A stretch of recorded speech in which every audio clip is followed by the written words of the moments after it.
വൈകുന്നേരം എപ്പോഴത്തേക്ക് അമ്മ പൈനാപ്പിൾ കുറച്ച് ഫ്രിഡ്ജിൽ ഇരിപ്പുണ്ട്, അത് ജ്യൂസ് അടിച്ച് വെച്ചേക്കാൻ പറഞ്ഞിട്ടുണ്ടായിരുന്നു. എന്നാൽ പിന്നെ അത് അടിക്കാമെന്ന് കരുതിയിട്ട് വേഗം വന്ന് ഫ്രിഡ്ജ് തുറന്ന് നോക്കിയപ്പോഴത്തേക്കും അതിൻ്റെ അകത്ത് പാലും ഇരിപ്പുണ്ടായിരുന്നു. എന്നാൽ പാലും പൈനാപ്പിളും കൂടി ഇടിക്കാമെന്ന് കരുതിയിട്ട് വേഗം അത് അരിഞ്ഞെടുത്ത്.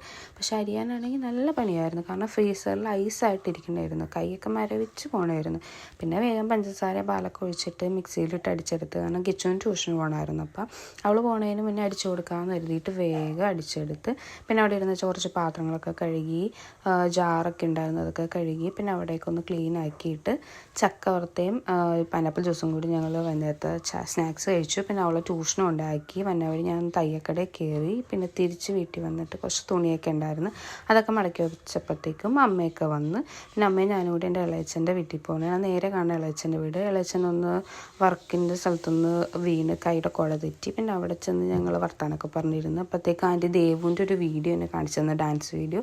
അതൊക്കെ ഞങ്ങൾ വീട്ടിൽ വന്ന് ഇടിയപ്പവും ചിക്കൻ കറിയും കൂടി കഴിച്ചു. ഒരു ഗ്ലാസ് പൈനാപ്പിൾ ജ്യൂസും കൂടി കുടിച്ചിട്ട് ടി വിയും കണ്ട് അങ്ങനെ വർത്താനമൊക്കെ പറഞ്ഞിരിക്കുമായിരുന്നു. അപ്പോൾ ഇന്നത്തെ വീഡിയോ ഇത്രയുള്ള, അടുത്ത വീഡിയോ കാണാം. ബൈ.